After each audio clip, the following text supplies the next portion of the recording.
selama utilitasnya itu baik, utilitasnya itu bagus, utilitas itu berkembang, berarti mereka akan punya fundamental yang bagus. Kripto-kripto yang mengarah kepada scam ini, mereka itu memberikan janji imbal hasil yang tidak masuk di akal.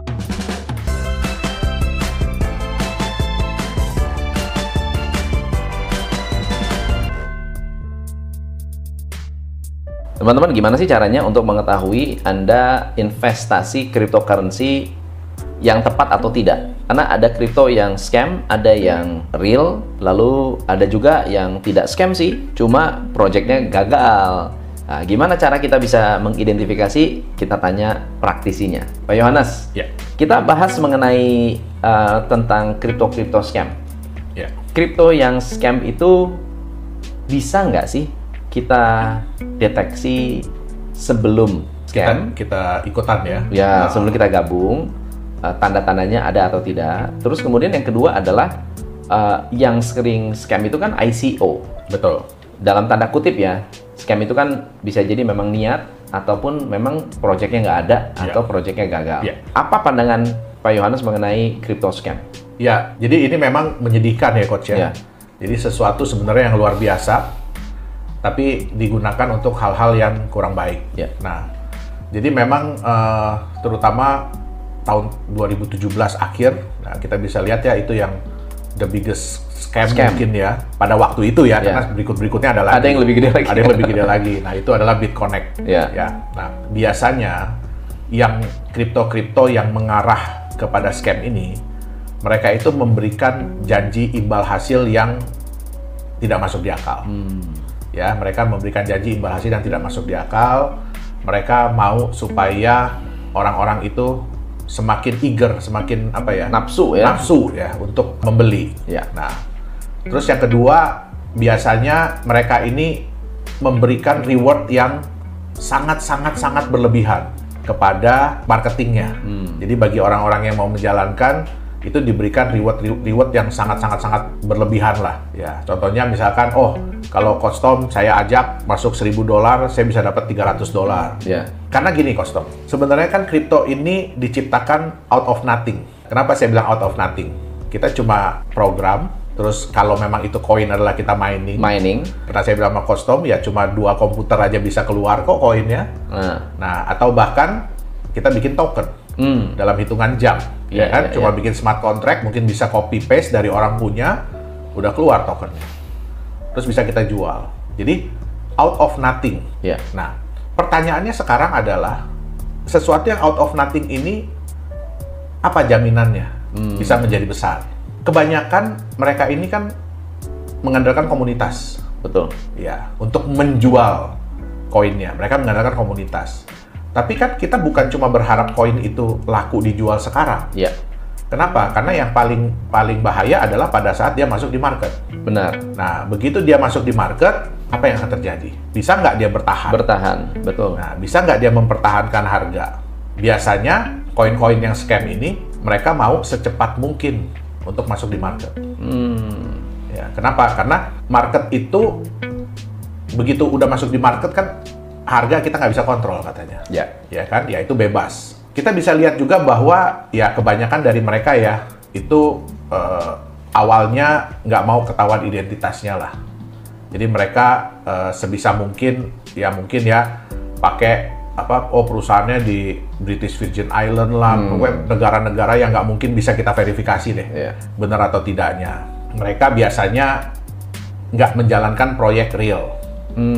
Ya, mereka biasanya nggak menjalankan proyek real. Biasanya proyek-proyeknya pun proyek-proyek digital. Ya, yang paling banyak belakangan ini adalah mereka bilang mereka trading kripto. Itu yang lagi tren kemarin itu. Oh, benar. Ya. Atau copy trading ya. Jadi, hal-hal seperti ini ya sebenarnya kita harus lebih waspada sih.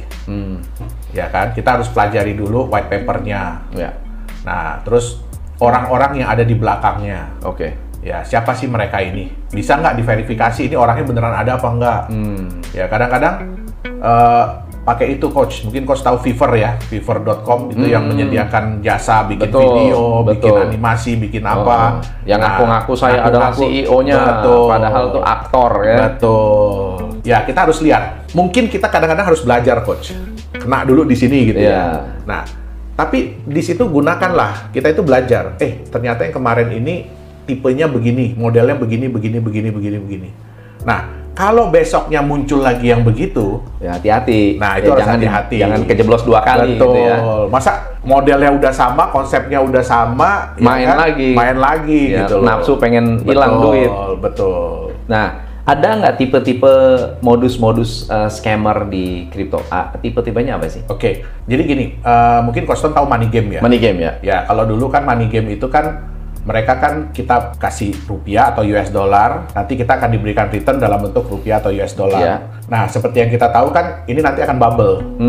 Sebenarnya gini, Coach, return itu tidak dilarang, betul nggak? Kalau Tidak kita dilarang. kalau kita bisnis pasti ada keuntungan. Ya.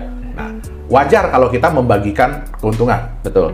Pertanyaannya adalah keuntungan ini beneran nggak? Benar. Iya kan? Benar keuntungan Benar atau sebetulnya keuntungan. memindahkan dari bawah ke atas Betul. ya? Sekarang mereka biasanya kalau udah mau bubble, Ya. kan kalau kita cuma ada satu tempat gitu ya, Coach ya, uang rupiah masuk, nanti dia bayar orang, uang rupiah dia keluar. Iya. Nah, kan kalau dia bubble kan lama-lama habis. Benar. Habis dia nggak bisa cetak rupiahnya kan. Betul. Nah, disinilah muncul penggunaan kripto. Oh. Muncul penggunaan kripto. Kenapa? Kripto Jadi- kan bisa dibuat sendiri. Benar. Nah, akhirnya apa? Uang rupiah masuk, kripto yang keluar. Oke. Uang rupiah masuk, kripto yang keluar. Tapi nggak ada harganya tuh Nggak kripto ada tuh. harganya. Oke. Betul. Nah, secepat mungkin masukin di market. Oke, dapat koin. Dapat Nah, itu yang dibilang dengan crypto as an exit plan. Wow. Jadi crypto digunakan sebagai exit plan Wow. dari sebuah money game. Oke, Nah, oke. Terus kemudian biasanya staking. Disimpan ya? Disimpan.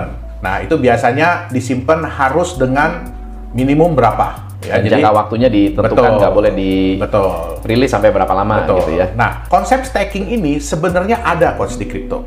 Betul. EOS, Proof of Stake. Sebenarnya ada, tapi perbedaan dari mereka begini. Proof of Stake yang sebenarnya, itu koin itu harus disimpan di wallet yang memang dedicated untuk aset tersebut. Iya, deposito lah. Betul. Itu di dunia, sering disebut QT wallet, atau kalau di Bitcoin namanya Core Wallet. Jadi memang wallet itu dikembangkan dari blockchain itu sendiri. Betul. Nah, biasanya yang fake ini, yang palsu ini, mereka nyimpennya di website. Nah, mereka nyimpennya di website. Nggak ada hubungan dengan wallet yang aslinya dari blockchain tersebut. Oke. Ada lagi tipe yang mereka bilang mereka trading, ya arbitrage. Nah, tapi ya ini agak sulit ya, maksudnya agak sulit dilihat. Tapi kembali lagi yang itu tadi, profit yang mereka janjikan itu masuk di akal nggak? Terus yang kedua, seberapa transparan mereka terhadap profit tersebut? Kalau arbitrage itu kan berarti ada dua sistem yang berjalan. Betul. Ya kan, harusnya. Tapi mereka kadang-kadang kasih lihat, Coach. Tapi cuma di satu sistem. Itu banyak sekali ya. Mungkin saya kasih contoh ya, Coach ya.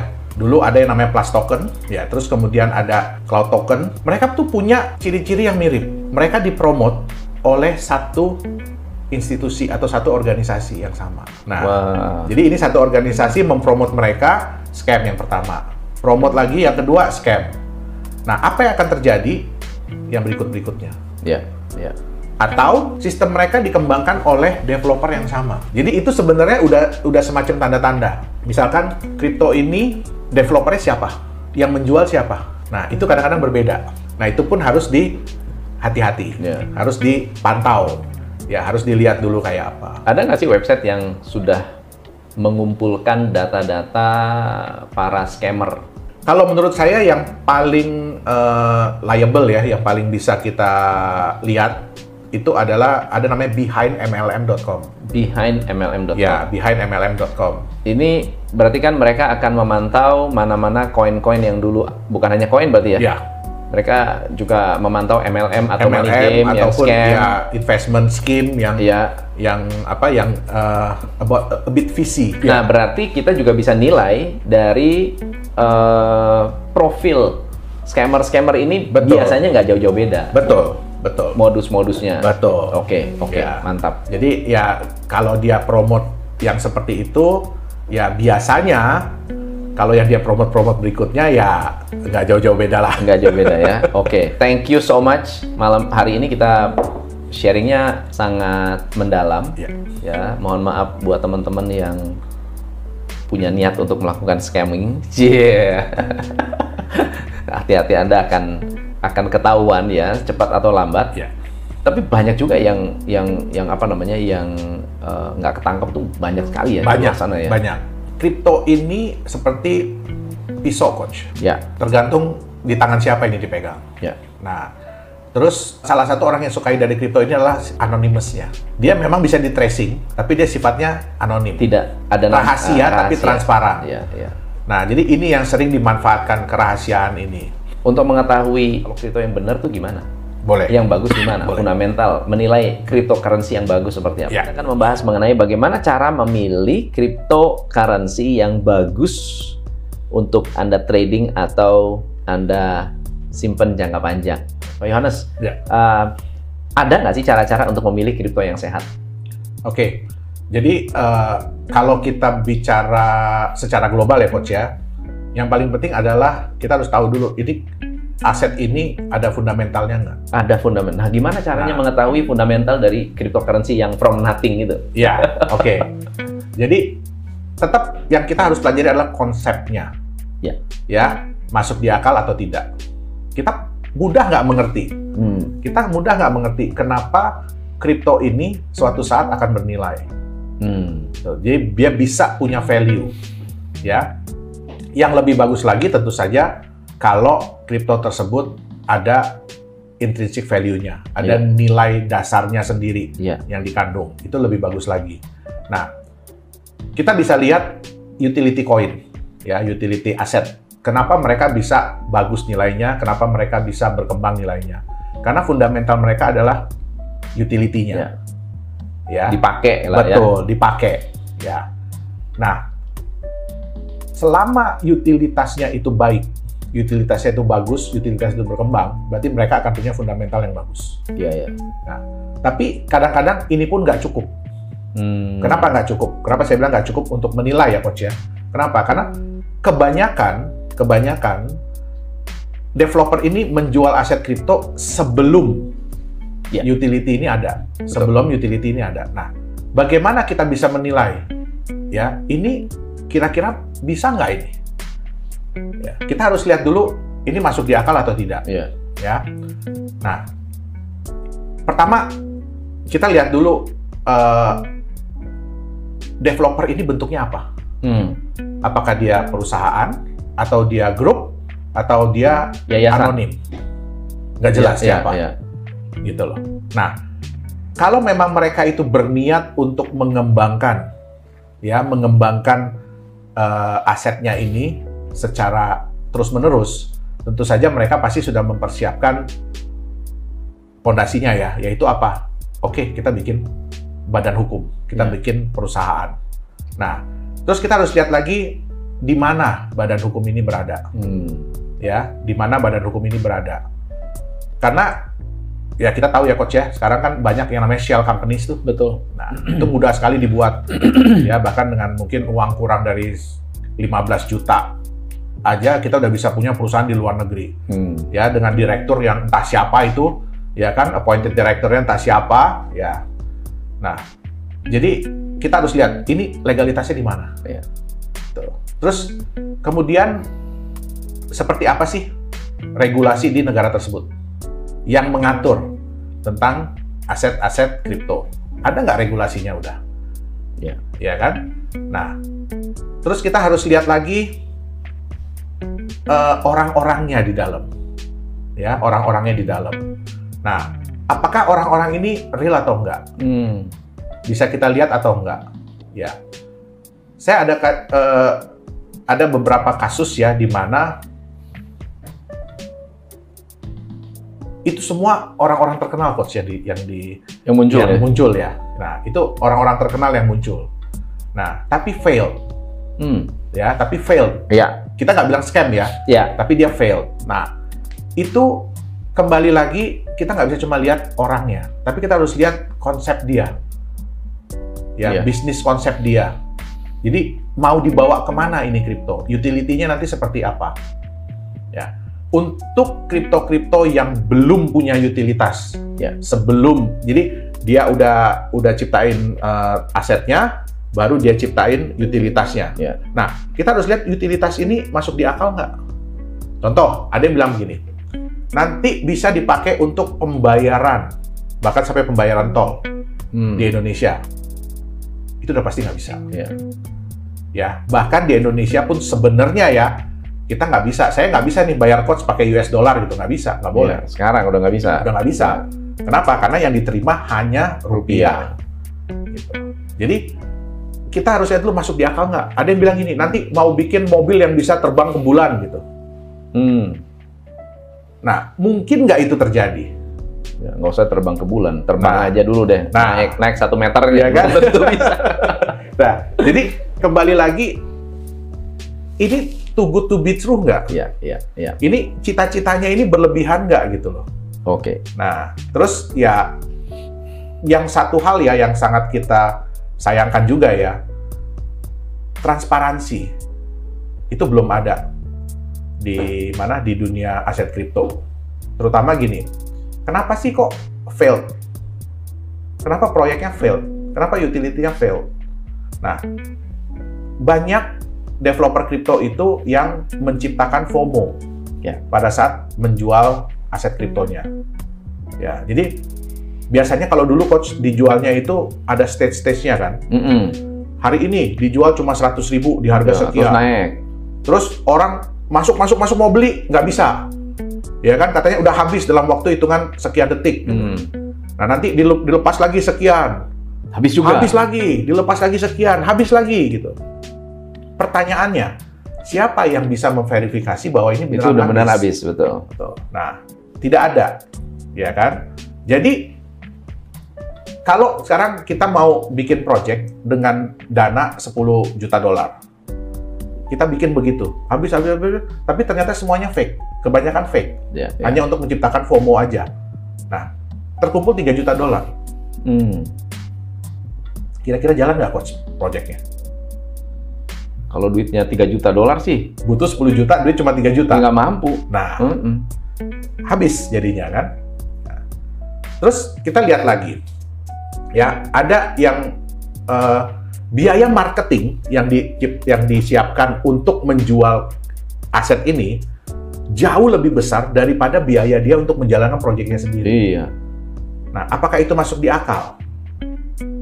Artinya apa? Dia lebih mengutamakan image ya, branding ya. Orang yang jualan, coach. Benar. Karena orang yang jualan kalau dikasih komisi luar biasa, ya kan? Itu aja rasa coklat, coach. Betul. Ya kan? Nah, jadi dia bukan mengutamakan daripada proyeknya sendiri. Iya. Itu udah kayak money game, the next money game. Betul. Sebenarnya. Nah, jadi kita sebenarnya paling utama adalah melihat konsepnya dulu. Ya. Ini masuk di akal nggak sih? Karena tujuan utama dari sebuah aset kripto adalah utilitas tetap. Betul. Mau dia itu stable, mau dia itu security, mau dia itu utility, tujuan akhir dari sebuah aset kripto adalah utilitas, yaitu dipakai sebagai alat bayar. Oke. Nah, tapi kalau harganya nggak bisa dijaga, naik turun kayak roller coaster, ya atau naik turun terus tiduran, terus lama. Nah, lama banget. Nah, siapa yang mau berani menerima? Bener. Itu dia. Oke. Nah, berarti kan kan ada banyak sekali yang bilang bahwa kalau saya mau beli ya jangan beli ICO lah, beli aja yang udah ada di CoinMarketCap. Betul. Itu udah pasti jaminan. Bener nggak sih? Sudah jaminan masuk CoinMarketCap, sudah garansi pasti bagus. Oke. Jadi CoinMarketCap itu dia itu melisting. Ya, dia itu memberikan daftar kripto-kripto yang saat ini ada. Ya, belum tentu juga mereka udah masuk di pasaran, tapi yang saat ini ada. Nah, mereka itu cuma melihat, ya, oh, ini datanya nih yang dikasih lihat, ini datanya ada koinnya sekian, apa semua. Tapi itu pun sebenarnya di-input manual. Iya. Data-data itu di-input manual oleh developer. Nah, pertanyaannya apakah garansi bahwa itu koin proven? Tidak. Kita bisa lihat banyak kripto-kripto, terutama tahun 2017 tuh, yang scam-scam. Wah, mereka pun masuk di CoinMarketCap. Mereka masuk, bahkan yang BitConnect itu kan 5 besar. 5 besar. Nah, Tapi apakah itu membuktikan bahwa itu proyeknya bagus, apanya bagus? Enggak. Karena mereka tidak melakukan verifikasi itu. Benar. Itu dia. Jadi tetap ya kita yang harus memverifikasi diri kita sendiri. Benar. Ya. Ada mitos-mitos nggak tentang kripto yang bagus itu apa? Tadi salah satunya tuh masuk ke CoinMarketCap, ya. Atau masuk Indodax berarti udah pasti bagus. Ya. Jadi ya banyak yang bilang, wah kalau koin udah di market itu udah pasti bagus gitu. Sulit untuk dibilang. Kenapa? Ya kita lihat aja deh data di market ya, data di market berapa banyak koin-koin yang begitu sudah masuk di market tiba-tiba jatuh, rebahan atau hilang. Iya, rebahan dalam waktu yang lama atau bahkan di delisting. Ya, jadi mitos-mitos seperti itu yang bahwa kalau udah di exchanger itu udah proven, ya, bahwa kalau udah di exchanger dia sudah punya udah punya transaksi. Nggak juga. Ada yang di exchanger transaksinya cuma berapa puluh juta sebulan, tapi nggak di delisting juga. Nah, jadi ya sulit. Kenapa? Karena exchanger dan exchanger itu hanya menyediakan tempat untuk kita menjual atau kita membeli, kayak di pasar. Nah, ya apakah barang itu bagus? Belum tentu juga. Benar. Itu dia. Jadi berarti tetap banyak kerja keras yang harus dilakukan untuk koin ini benar-benar ramai. Betul. Ya diperjualbelikan. Betul. Lalu kalau gitu fundamental lain yang bisa kita nilai dari sebuah kripto itu selain dari white paper, kemudian utility, dari segi developer, apalagi sih yang harus diperhatikan? Oke. Sebenarnya kalau kita balik nih coach, ya kita kan tujuan dari kita membuat aset kripto itu kan namanya kan cryptocurrency. Iya. Ya kan. Nah, kita kan ingin menciptakan uang sebenarnya. Nah, saya pernah nonton juga video coach kok tentang sejarah uang. Nah, jadi kalau menurut saya pribadi juga, saya tuh sangat setuju dengan konsep bahwa uang itu di backup oleh sesuatu. Iya. Di backup oleh emas. Oke. Ya. Jadi kita tahu bahwa di dunia kripto itu ada resiko. Ya, resikonya apa? Kehilangan nilai. Benar. Bahkan bisa seluruhnya.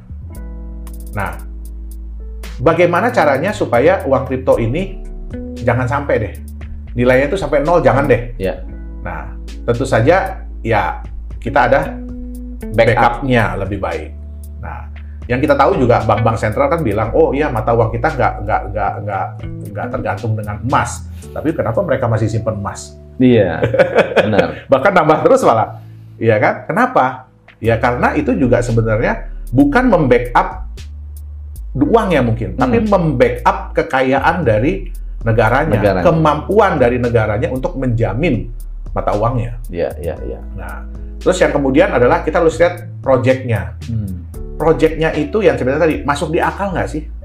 Ya, mungkin nggak sih proyek ini dilakukan? Ada nggak sih proyek yang bisa di-verify? Ya. Kan banyak sekali orang yang bilang, wah proyeknya akan begini, wah semuanya itu muluk-muluk banget. Betul. Ya kan? Betul. Muluk-muluk luar biasa, tapi tidak bisa di-verify. Betul. Ada nggak sih yang proyeknya bisa di-verify dan juga yang bersifat, let's say, offline, bukan online? Ada nggak? Sebenarnya ada. Ada. Nah, tapi ya karena aset kripto ini kebanyakan kan dikembangkan oleh orang-orang digital. Ya, jadi sayangnya kebanyakan ini proyek-proyeknya pun proyek-proyek digital. Oke. Tapi bukan berarti tidak bisa. Bukan berarti tidak bisa sebenarnya. Karena proyek itu kan kita bisa jalankan apa aja sebenarnya. Ya, untuk menambah, meningkatkan nilai value dari si aset itu. Kenapa? Kalau kita bisa memberikan jaminan kenyamanan buat orang bahwa ini harga nggak akan fluktuatif, nggak akan parah-parah banget naik turunnya. Terus kemudian juga kita bisa memberikan nilai tambah dari waktu ke waktu ya, bukan cuma karena harga marketnya naik, tapi ada nilai tambah bagi koin ini sendiri, bagi aset ini sendiri. Saya yakin ke depannya utilitas itu akan terbentuk dengan sendirinya. Terbentuk dengan sendirinya. Ya. So let's say misalnya saya pakai US dollar sebagai backup. Ya, satu koin sama dengan 1 US dollar. Betul. Tetapi uang itu tidak hanya dipakai sebagai koin, tapi juga ada bisnis yang dijalankan. Dan ternyata ketika bisnisnya untung, US dollarnya bisa bukan hanya dijadikan sebagai backup, tapi ditambahkan di dalam per koinnya itu. Itu saya rasa akan juga membantu orang untuk menyimpan. Betul. Jadi kalau jumlah backup ini bisa kita tambah, ya tentu saja kan ini juga akan nilai marketnya juga pasti akan tinggi. Kenapa? Karena orang melihat potensinya ke depan. Nah, problem dari stable coin karena mereka di backup 1 by 1, 1:1. Ya kan? Jadi 1 USDT itu nggak mungkin nanti di backup 1,1 US dollar, 1,2 US dollar, 1,3 nggak. Dia tetap hanya akan di backup oleh 1 US dollar. Jadi harganya USDT ini pun nggak akan jauh-jauh dari 1 US dollar. Biasanya cuma plus minus 1-2% itu aja. Koin-koin apa yang dipegang saat ini? Kebetulan ya kita ini dari Nagaya kan developer crypto coin. Tapi kalau saya pribadi, saya tuh hanya, yang saya bilang, saya hanya memining Bitcoin. Mining Bitcoin. Ya, dan itu pun nggak saya simpen. Jadi begitu dapat hasil langsung saya jual. Dapat hasil saya langsung jual. Itu dia. Oke. Wah, oke. Jadi percayanya dengan kapasitas ya, kemampuan Bitcoin untuk mining bisa di Untuk sementara ini cukup baik. Masih oke ya? Iya. Untuk sementara ini cukup baik. Mudah-mudahan nggak turun-turun lagi dia, Coach. Oh, siap. Oke. Ada pesan-pesan buat teman-teman yang ada di luar sana, buat yang penasaran banget dengan kripto atau mau tanya-tanya langsung ke Pak Yohanes mungkin, atau apa komen yang harus atau pikiran yang harus dipikirkan oleh teman-teman saat mau membeli altcoin atau kripto atau apapun itu?